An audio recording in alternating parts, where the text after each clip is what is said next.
Hey there, you're welcome to Scodemy. My name is Philemon. If this is your first time, do not forget to like, share, and subscribe to our page for more subsequent and more educative content on data analytics. So this video is a continuation of our previous video on how to interpret p-value. Okay, so this video is going to look at how to interpret p-value where we do the analysis in SPSS. Right, the topic that we are working with has to do with the effect of teenage pregnancy on girl-child education. Now, with respect to this topic, we need to identify our key variables. Okay, so our independent variable here is teenage pregnancy. Our dependent variable here is girl-child education, and we hold an hypothesis that we are saying that our null hypothesis is saying that teenage pregnancy has no effects on girl-child education. Then the alternative hypothesis is saying that teenage pregnancy has an effect on girl-child education. So we are here to run the analysis using SPSS to find out whether indeed teenage pregnancy has an effect on girl-child education or it has no effect on girl-child education. So in running the hypothesis, in running the analysis in SPSS, ensure that you have your data set and everything ready. So we are representing our teenage pregnancy as TP, okay, and we are representing our girl-child education as GCE. Now in SPSS, we have our data view, we have our variable view. If this is your first time, you can visit our videos on the interface of SPSS and how to understand SPSS basics. You can scroll through and find our videos on that. That said, now in running a p-value test or statistical test, there are so many ways to run it. You can use the chi-square test, you can use the regression, you can use the correlation. There are numerous test that you can run, but for the purposes of this, we are just going to run a correlation analysis. Now in running correlation analysis, you go to analyze, okay, in SPSS, then you come down to correlate, then you select bivariate.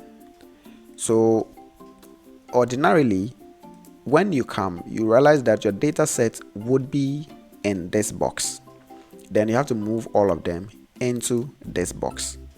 When you are done, you select your correlation coefficient, whether you are working with Pearson, Kendall's, or Spearman. For the purposes of this, we just keep the Pearson. Then you select the test of significance, whether it is two-tailed or one-tailed. Now, we would do a video to explain what a two-tailed or a one-tailed significance level means.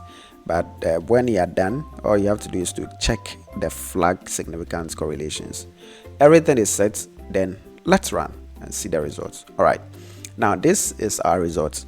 So you can see our TP here. There is TP here, so there is TP on the horizontal here, on our column here, then there is TP on the vertical here. So we have TP vertical, we have TP horizontal, TP vertical, we have GCE, and we have GC here. Now when you look at, I want you to look at it down here. So the down here, you see double asterisk, and it is saying that correlation is significant at the 0.01 level, which is two-tailed. So what this means is that correlation is significant at 1%. Mind you, in explaining a p-value, we are looking at a threshold of 5%. And from our previous video, we understood that a p-value that is less than 5%, the p-value that is equal to or less than 5%, it means that the test is statistically significant. And it also means that we reject our null hypothesis because it establishes a relationship. So when we look at this results here, you realize that when we pick our TP, which is our teenage pregnancy, against teenage pregnancy, it is 1 because it is the same variable against itself. Now when we look at the teenage pregnancy against girl-child education, we can see 0.856. okay, so 0.856, then we can see asterisk over there. So the asterisk means that the whole work is significant. And it also means that our p-value that we have is less than 0.05, because the implication here is that correlation is significant at 0.01. 0.01 is less than 5%. And that means that the relationship is significant. So we reject our null hypothesis that says that there is no existing relationship between our steady variables. And in short, this is how we interpret, or this is how we run a p-value analysis in SPSS. If you have any question, just let me know and I would explain to you. There are other videos that they have on interpreting correlation and regression analysis. You can look up for those videos. Thank you for watching. Bye bye.